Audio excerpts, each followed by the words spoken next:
Hi, I'm Jamal Adams, the new principal at LaSalle College Preparatory in beautiful Pasadena, California. It is my honor to be joining this school and this community in my leadership role.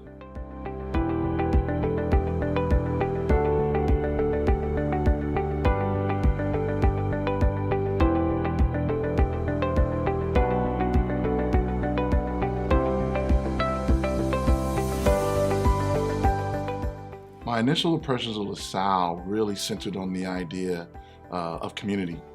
When I began to do my research and the opportunity to come and join in the role of principal, the thing that was screaming at me as I read the documents and the web pages and some of the other materials that were sent my way was this real sense of togetherness, that it was a community built on really trying to see everybody and their gifts to the best of their ability, that it gathered people from multiple backgrounds, social economic statuses, ethnic statuses, and really tried to build a robust community that not only took care of itself in this community, but was really looking outward to help the community at large be the best it could be.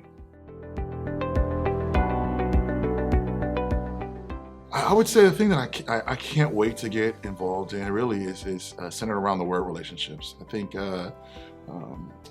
when I made the pivot from working in finance to becoming an educator, I probably underestimated how much I would enjoy the opportunity to be in a relationship with people, right? To have, I think education gives us an opportunity to really see the whole person, our students, our colleagues, our parents, other folks within the community that are important to LaSalle. I'm just looking forward to kind of widening my network, meeting new people, having new experiences, is what I'm really looking forward to.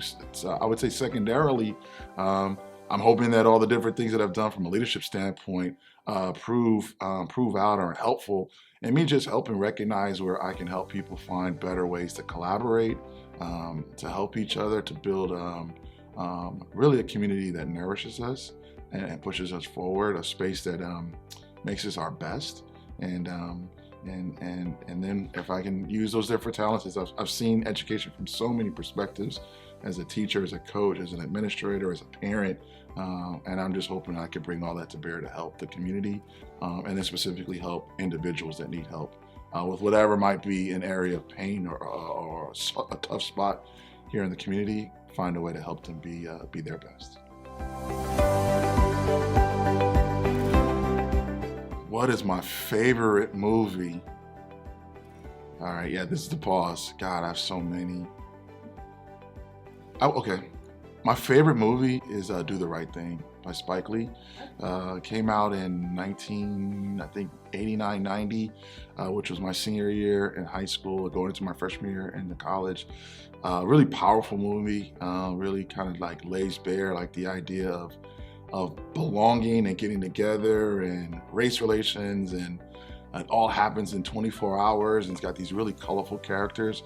And then candidly, it's been like a centerpiece of my class when I taught African American history, and always was a space where it created the most kind of like it created the most robust conversations with my students.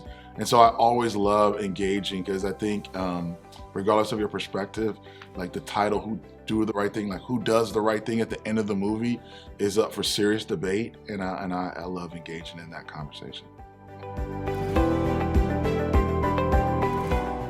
I always say, particularly when I taught my Afro class, that I feel like the soundtrack of my life is hip hop.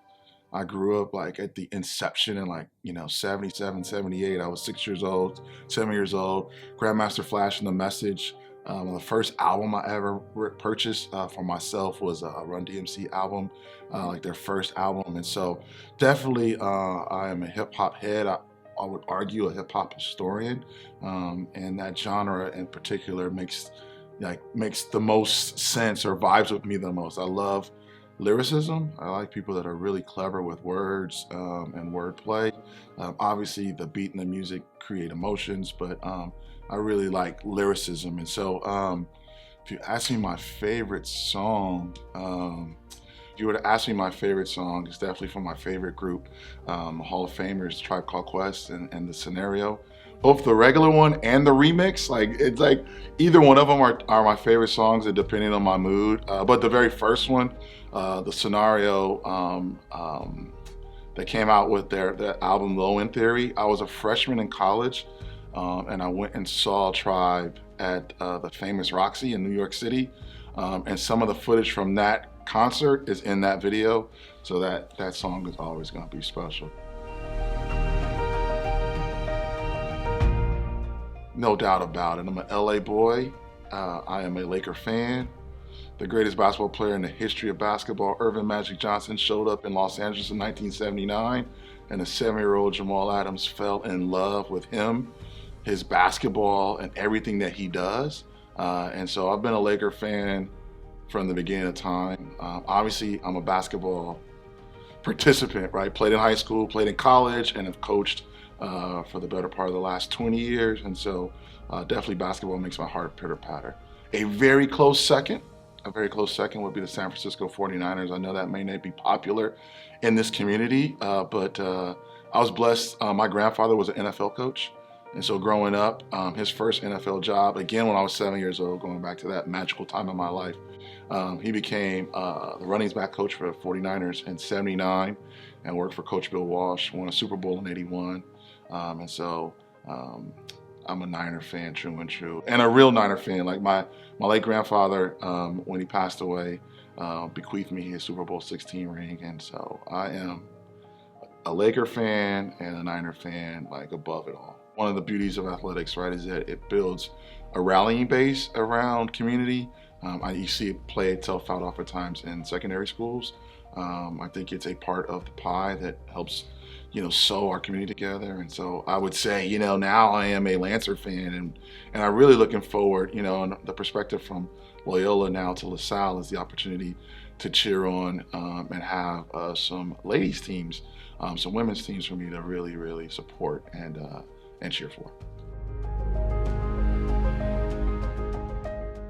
I would say I'm a refined nerd. I really like to read. I'm a journaler. I would say probably like the fun fact, I love Legos. So during the pandemic, I think I put together like 10 or 11 different model like cars or buildings. Those are like my favorite pieces, and I enjoy kind of the solitude of building those type of things. In terms of kind of like feeding my athletic interests, about 4 years ago, I kind of took a toe.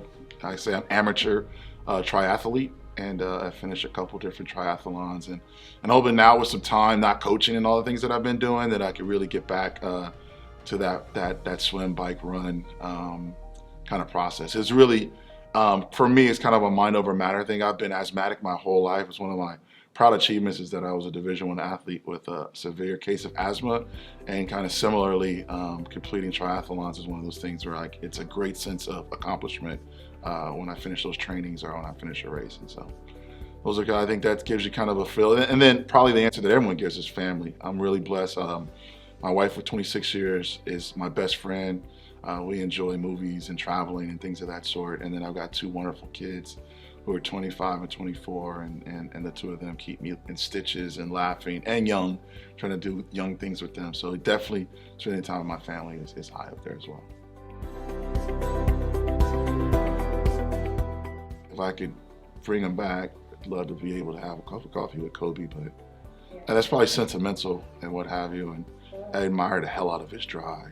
Right? His single-mindedness is really one of, I think, the lore. Right? There aren't many people that could focus and concentrate and pour so much of their soul into a process.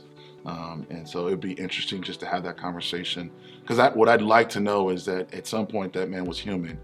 And when he had to refill his battery or fill back up his bucket, what were the things that he did, right, that allowed him to find and dig deep and find that next level of energy to go back out there and compete in the way that he did. As we wind down this summer of 2021, know that all of us here at LaSalle have been working hard and in preparation to welcome back all of our community, our students, our families, and our benefactors to what we expect to be a terrific 2021-2022 school year. So in closing, enjoy these last few days, and I can't wait to see and meet all of you.